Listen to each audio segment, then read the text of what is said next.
All right, picking up where we left off. Let's go into number 7. Which of the following diagrams best depicts an alloy of nickel and boron? So there's two sections that would help you on this. There's 2.4, which is all about alloys. And then there's another section, 1.7, which is all about atomic radius. Okay, and in 2.4, we learn about interstitial versus substitutional alloys. 1.7, we learn that about atomic radius, and we learn that as you go up and to the right, that atomic radius gets smaller. So substitutional basically means that both of the atoms in the alloy are going to be the same, about the same size. Interstitial means one of them is going to be much smaller, and it's going to fit sort of in between the larger atoms, and it's going to cause them to basically give the alloy the property of not being less flexible and more sturdy and non-movable. So let's compare nickel and boron.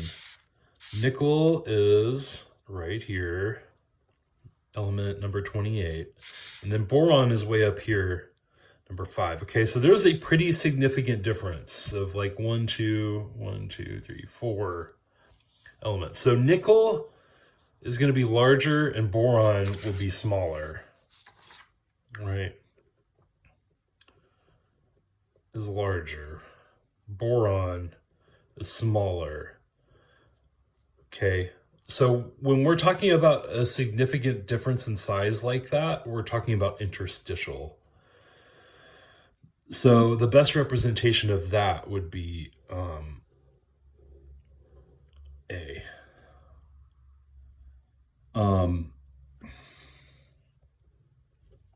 Interstitial.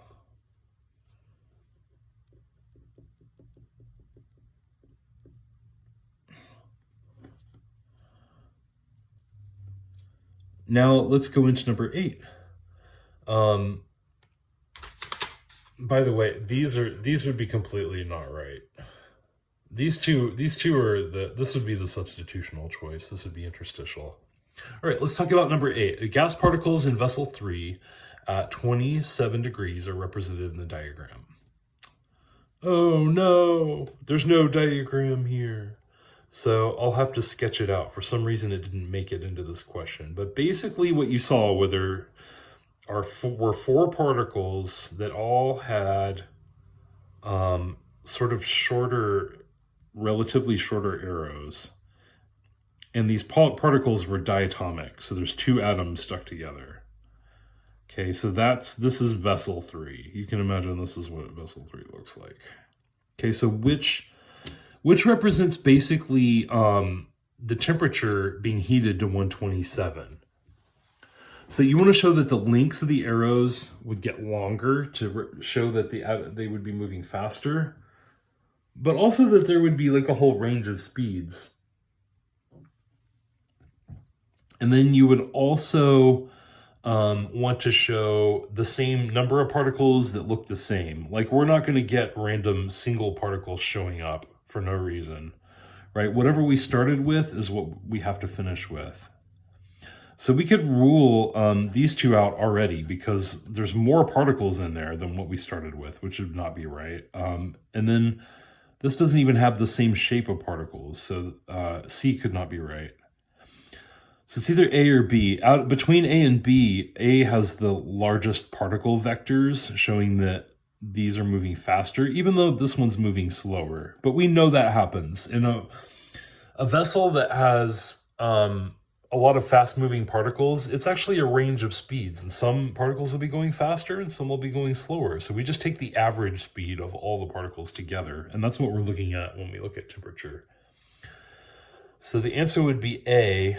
And this goes back to 3.3 with the behavior of gases, the particle distribution.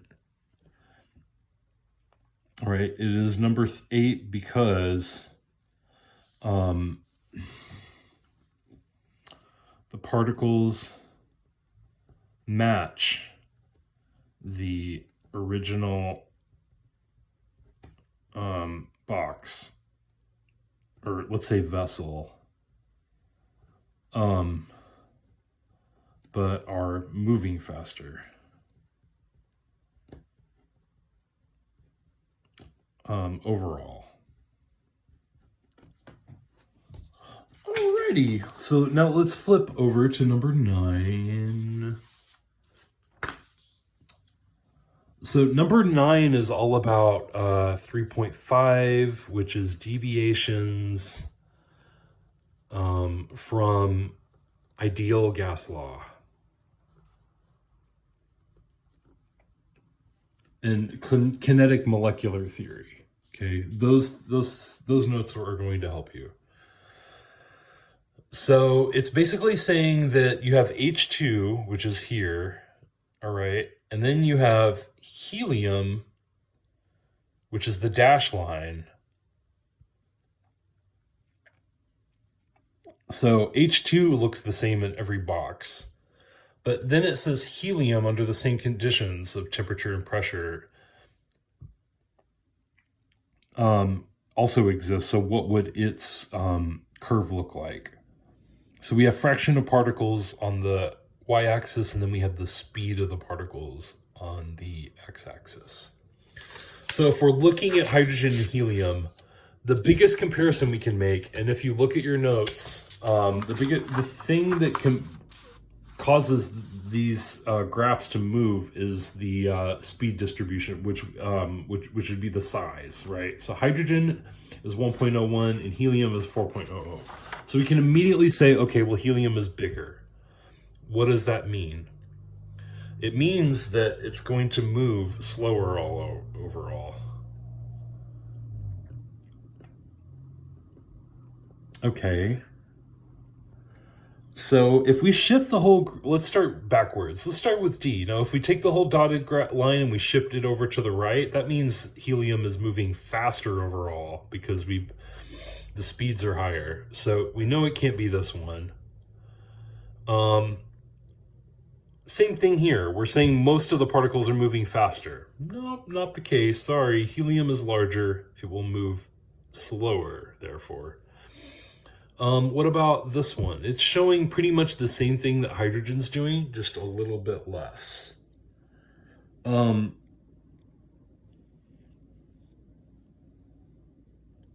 But we said that the conditions are the same, so there should be the same amount of particles here. So basically that means the area under this curve should be the same for both, but it's not. Like, helium is smaller. So this would be the best graph, and if you look at your notes, you'll see why, because basically there's a higher number of particles that are going at the slower speed, right? The average speed here is like here, like speed A, whereas for hydrogen, the average speed is up here. Well, that makes sense because hydrogen is smaller. So it's more, the faster the particles are moving, the more of a stretched out range you have. Yeah, so A would be the best choice. All right, what about 10? Which of the following Lewis electron dot diagrams represents the molecule that has the smallest bond angle? So that's going to be 2.7, which is Lewis structures, and also VSEPR, valence shell electron repulsion theory. Valence shell electron pair repulsion theory, I should say, VSEPR. Okay, that tells us the bond angles, okay? So if you go back and look at the notes that you took, you should see that, well, there's 4 bonding angles here, 4 bonding domains. Okay, so that means that A is going to be tetrahedral.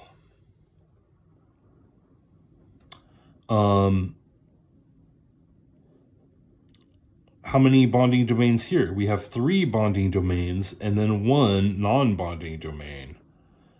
So this is going to be trigonal pyramidal. B will be. Okay, it's going to look like a pyramid with these two electron pairs like sitting up on top. Okay, what about this one? This one also has 3 bonding domains, 0 non-bonding domains. So it's going to end up making a trigonal shape, like a peace sign. All right, that's C. Now let's look at D. It has 2 bonding domains with 1 non-bonding domain. So this is what we would call bent. Okay. If we look at our Lewis structure, if you're comparing all of these, basically more bonding domains and non-bonding domains is going to equal smaller angles, right? Because it's like cutting angles. Let me spell that right correctly. Angles. Right? So think about this like as a pie. If you cut it into 4 slices, then the angles are going to get smaller because they're being cut 4 ways as opposed to 3 or whatever. Right? So we could also automatically say that tetrahedral or trigonal pyramidal, one of these is going to have the smallest bond angle. So which one wins out between A or B?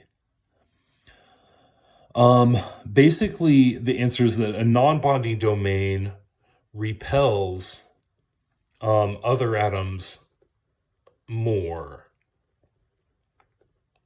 making even smaller angles.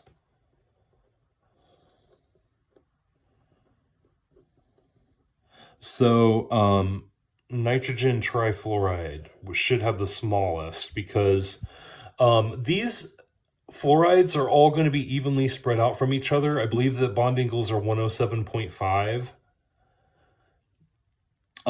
or something like that, 109.5, but the bond angles would actually be smaller because this lone pair right here is pushing everything else further away from it. So we would expect the bond angles with the fluorines atoms to be smaller. So we would say B. Okay, let's pick this back up on the next video.